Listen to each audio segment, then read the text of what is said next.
ஆண்டவராகிய இயேசு கிறிஸ்துவின் நாமத்தில் காலை வாழ்த்துக்கள். இன்றைய மன்னா, நீயும் உன் பிள்ளைகளும் உங்கள் முழு இருதயத்தோடும் உங்கள் முழு ஆத்மாவோடும் கர்த்தருடைய சத்தத்துக்கு செவி கொடுத்தால்.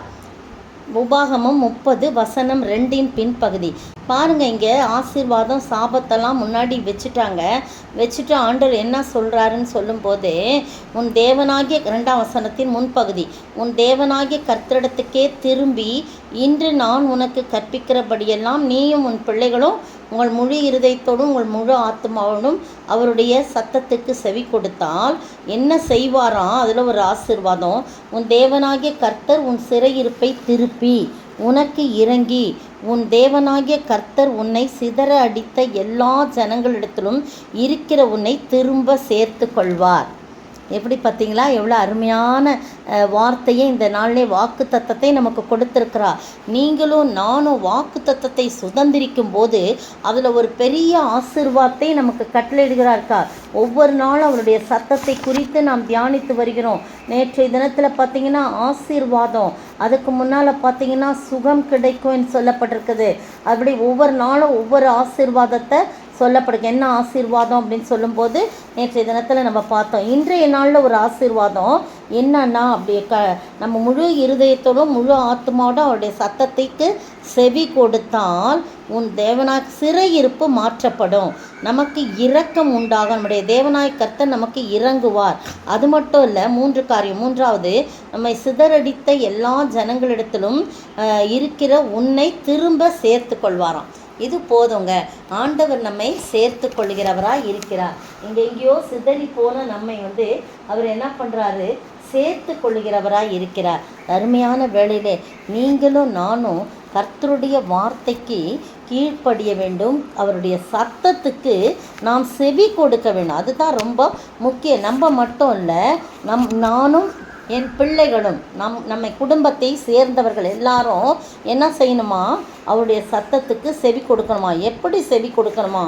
முழு இருதயத்தோடும் முழு ஆத்மாவோடும் அவர் சத்தத்துக்கு செவி கொடுத்தால் நம்முடைய சிறையிருப்பு மாற்றப்படும், நமக்கு அவர் இறங்குவார். சிதறடித்த எல்லா ஜனங்களிடத்திலும் இருக்கிற நம்மை திரும்ப சேர்த்து கொள்வாராம்.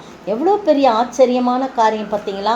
அவர் திரும்ப தம்மண்டை சேர்த்து கொள்ளும்போது அதைவிட ஒரு பாக்கியமான காரியம் எதுவுமே நமக்கு இருக்கா. இந்த உலகத்தின் மக்களெல்லாம் நம்மை வெறுத்து தள்ளினாலும் தேவாதி தேவன் நம்மை சேர்த்து கொள்கிறார். பார்த்தீங்களா? சிதறடித்து போன நம்மை கூட்டி தம்மோடு கூட என்ன செய்கிறாரு?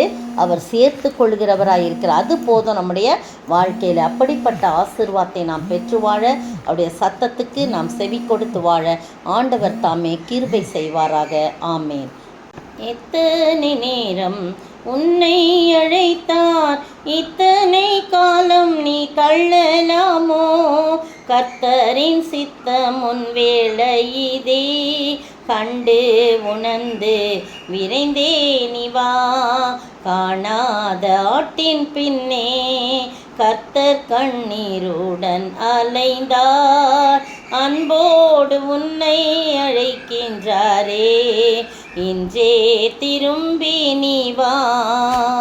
ஸ்தோத்திரிக்கிற ஆண்டவரே, துதிக்கிற ராஜா, என்னை சேர்த்து கொள்ளும்படியாக சிதறடிக்கப்பட்ட என்னை, எல்லா ஜனங்களிடத்திலும் இருக்கிற என்னை திரும்ப நீங்கள் சேர்த்து கொள்கிறீங்களே, அதற்காய் ஸ்தோத்திரம்.